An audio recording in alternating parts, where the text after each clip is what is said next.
Question number 9, Te Ururoa Flavell. Tēnā koe, Mr Speaker. Kia ora tātou. My question is to the Deputy Prime Minister and asks, does he agree with the Children's Commissioner that, quote, setting targets like we do with the road toll and with NCEA, if we had that kind of commitment, that legislation and plan, then we'd see a year-on-year fall, end of quote. If so, is he prepared to instruct the Ministerial Committee on Poverty to introduce the 4 child poverty measures released in the Child Poverty Monitor? Honourable Bill English. Well, Mr Speaker, first of all, there isn't any legislated target for the road toll and NCEA. Along with NCEA pass rates, the government has set a number of targets directly relevant to the welfare of children.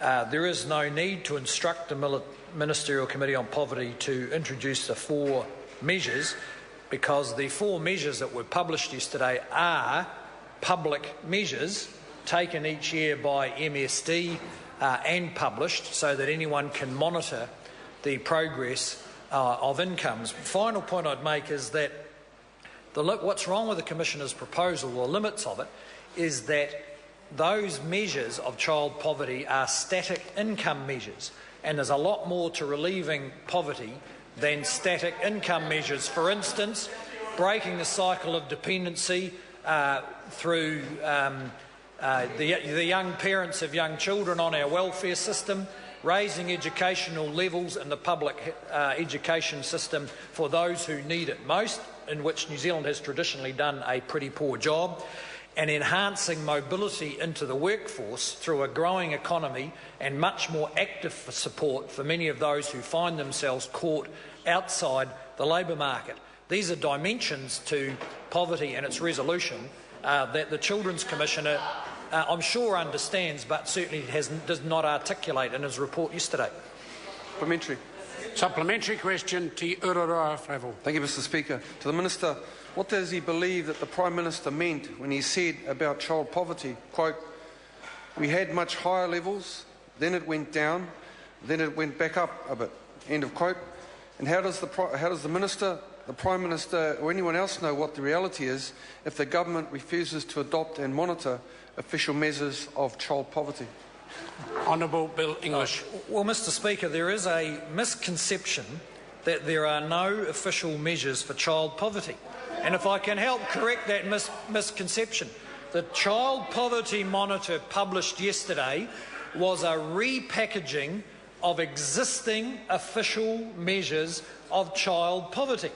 And the Children's Commissioner happened to pick the measure that shows the biggest number in child poverty, and when there are 3 other measures that show lesser numbers. But those are official measures. They are taken each year, they are published, and we are fully accountable for any implications people may draw from them. So the Prime Minister's comments were based on those official measures reported by MSD every year. And actually, he's correct. Child poverty rates did drop through the 2000s. They rose a bit through the recession, and now they're flat to dropping again, which actually is a remarkable performance for New Zealand in the context of the global financial crisis and the economic mismanagement prior to that by the previous government that caused recessions in New Zealand. Supplementary question, Te Ururoa Flavell.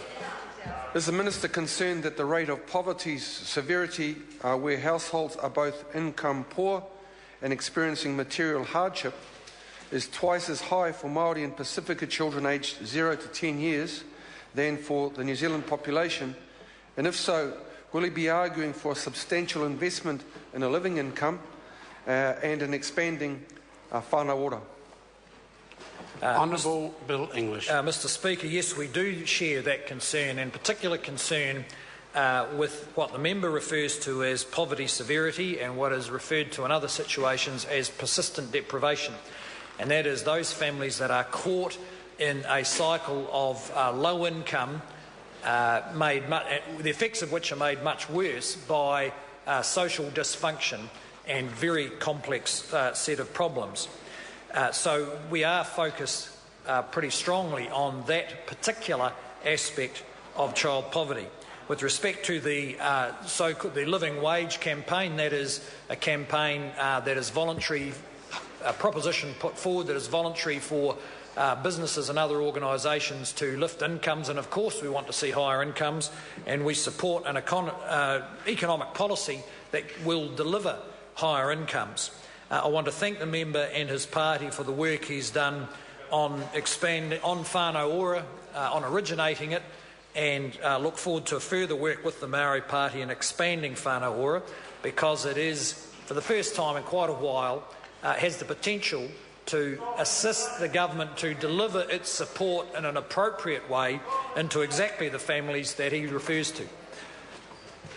Question number 10, the Honourable Annette King. Thank you, Mr.